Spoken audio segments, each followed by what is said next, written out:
Unified 911, anong matutulong namin sa'yo? Anya ti maitulong mi ken kapo. Anong may tatabang ko sa Unsay imo? akong ikatabang nimo? Ngini makadabang na misal ka no. Sa anumang wika o dialekto, may tulong na darating sa iyo.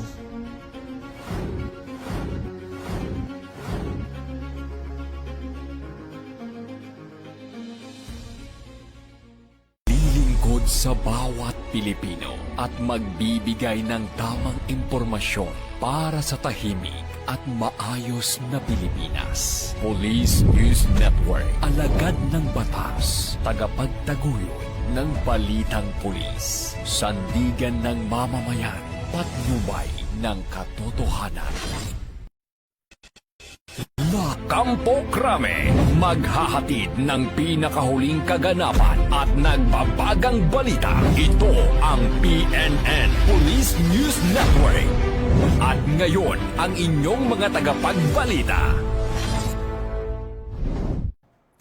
Magandang araw, bagong Pilipinas. Ako ang inyong alagad ng batas, tagataguyod ng Balitang Pulis. Ako po si Patrolman Edwin Baris. Maghahatid sa inyo ng tamang balita, kwento ng pulis at serbisyo para sa mamamayan. At ito ang PNP News Online, ang pangunahing balita ng Police News Network. Alagad ng batas, tagataguyod ng Balitang Pulis.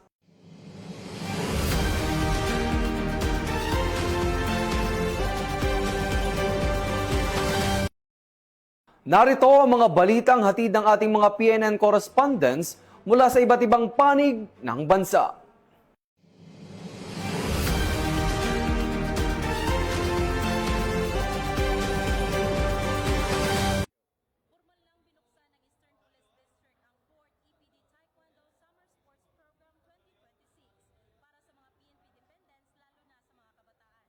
Nais ng Eastern Police District na maging makabuluhan ang bakasyon ng mga kabataan ngayong summer season, lalo na ang mga dependents ng ating mga kapulisan sa pamamagitan ng mga sports activities, tulad na lamang ng taekwondo. Kaya't nitong ika-10 ng Abril ay ginanap ang opening ceremony ng nasabing programa na pinasinayaan ni Police Colonel Arthur A. Salida, OIC Chief District Directorial Staff ng EPD. Nilahukan din ito ng mga EPD Taekwondo Team sa pangunguna ni Police Staff Sergeant Johnny D. Oliva, EPD Taekwondo Head Coach, na silang magtuturo sa mga kabataang kalahok na karamihan ay mga anak ng pulis at miyembro ng EPD. So, ang mga inaasahan natin sa program na ito, meron tayong punching, blocking, kickings especially. Siyempre, beyond that, yung discipline na may import natin sa mga kabataan, rest assured na ito ay ititake nila hanggang sa school, sa family, kung saan man sila makapunta. Talagang matuturuan ng disiplina yung mga kabataan kasi yan yung kailangan na mag-intervene na ngayon yung mga kapulisan, yung pag-i-impart ng discipline sa kabataan. Kitang-kita sa mga mukha ng mga kabataan ang kanilang excitement at saya sa kanilang magiging gawain, at maging ang kanilang mga magulang ay hindi matatawaran ang kasiyahan. For me as a mother, napakalaking tulong po nito, lalo na po sa aking anak na victim po ng bully sa school. It helped a lot for self-defense, self-discipline, then sa sportsmanship. Yun yung gusto kong matutunan ng aking anak. Ang naturang programa ay naaayon sa PNP-focused agenda sa ilalim ng PNP Moral and Welfare na nagnanais na mabigyan at mapangalagaan ang bawat kapulisan at pamilya nito. Mula dito sa Eastern Police District, ako po ang inyong PNN correspondent, Patrolwoman Jenny Midolor, alagad ng batas, tagataguyod ng Balitang Pulis. 4 na individual ang naaresto ng mga operatiba ng Philippine National Police Criminal Investigation and Detection Group kaugnay sa pagbebenta ng pekeng anti-cancer drugs sa isang hotel sa Makati City nito lamang ika-10 ng Abril. Isinagawa ang operasyon ng CIDG Anti-Fraud and Commercial Crimes Unit sa pakikipag-ugnayan sa Southern Police District, kung saan nahuli sa akto ang mga sospek habang ibinebenta ang umano'y gamot na Keytruda sa halagang 7,500 kada vial. Na-recover sa operasyon ng nasa 400 vials ng naturang produkto na walang kaukulang permit mula sa Food and Drug Administration Philippines at kalaunay kinumpirmang peke matapos beripikahin ng manufacturer. Ayon sa CIDG, Ang orihinal na naturang gamot ay nagkakahalaga ng 135,000 pesos hanggang 200,000 pesos bawat vial, dahilan upang maging target ito ng mga sindikatong sangkot sa pekeng medisina.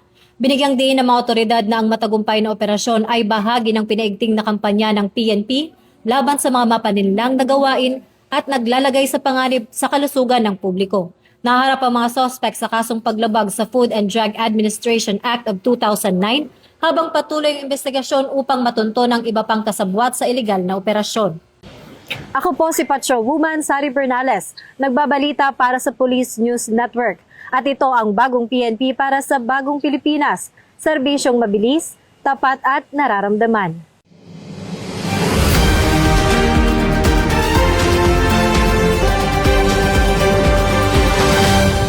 Nasabat ng mga operatiba ng Philippine National Police sa pamamagitan ng Police Regional Office 10 ang tinatayang 41 milyong halaga ng smuggled diesel sa isinagawang maritime patrol operation sa karagatan ng Misamis Oriental nito lamang ika-11 ng Abril.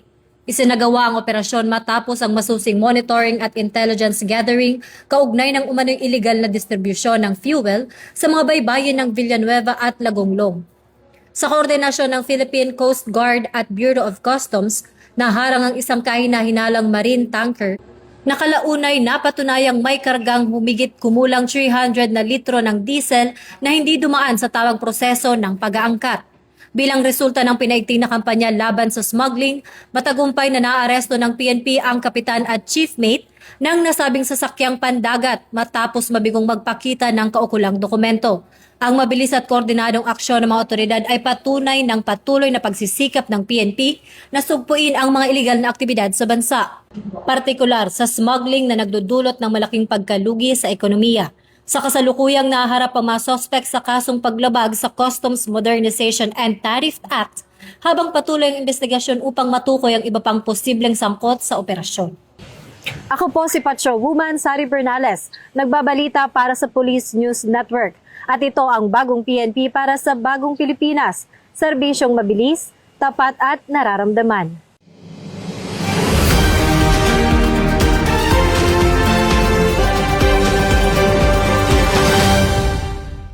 Pinarangalan ng Quezon Police Provincial Office at pamahalaan ng panlalawigan ng Quezon ang isang concerned citizen matapos madiskubre ang mahigit 16.7 million pesos na halaga ng cocaine sa baybayin ng barangay Busdak, Patnanungan. Kinilala ang sibilyan na si alias John na nakakita ng 3 plastic bag na may puting crystalline substance noong ika-3 ng Abril taong kasalukuyan. Kinumpirma ng forensic examination na ito ay cocaine hydrochloride na may timbang na 3,154.45 grams. Personal na nagbigay ng parangal sina Quezon Police Provincial Office Director, Police Colonel Romulo A. Albacea at Governor Angelina Dr. Helen D.L. Tan na kapwa nagpuri sa katapatan ng sibilyan at hinikayat ang patuloy na pakikiisa ng publiko kontra iligal na droga. Patuloy naman ang investigasyon upang matukoy ang pinagmulan ng nasabing kontrabando. Ito ang bagong PNP para sa bagong Pilipinas. Serbisyong mabilis, tapat at nararamdaman.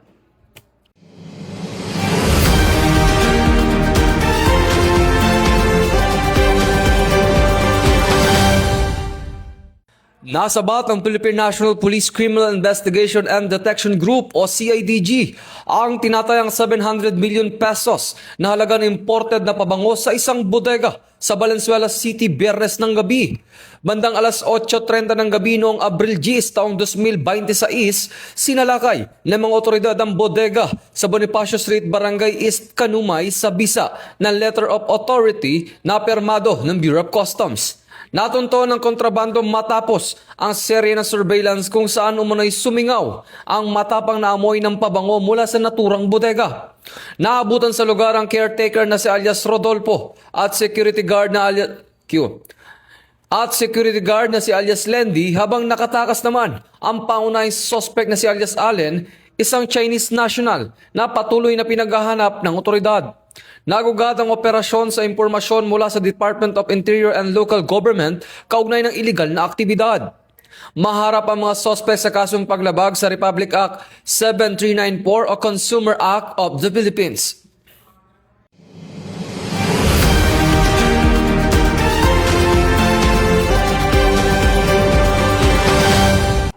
At yan ang mga nakalap ng ating mga PNN correspondents mula Luzon, Visayas at Mindanao. At bago tayo magtapos, para sa mas malawak at mabilis na ulat ng mga balita, huwag kalimutang mag-like, follow and share sa aming official social media accounts ng Police News Network. Tutok lang sa aming YouTube channel para sa mga live stream at replays. At i-follow kami sa X account para sa mga real-time updates at Facebook account ng Police News Network. Manatiling mapagmatsyag at laging alam ang totoo.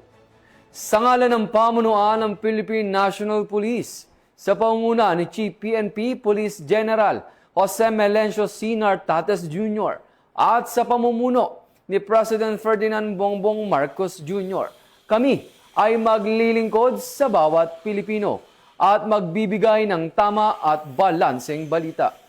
Mula rito sa tanggapan ng tagapag-ugnay ng Pambansang Pulisya ng Pilipinas, kami ang inyong alagadang batas, tagataguyod ng Balitang Pulis.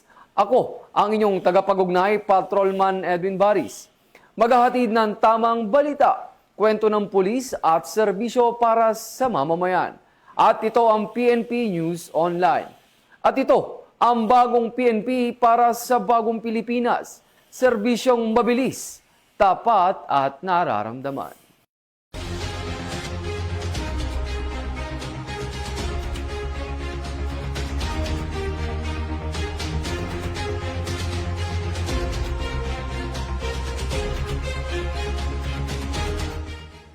Police News Network, alagad ng batas, tagapagtaguyod ng balitang pulis.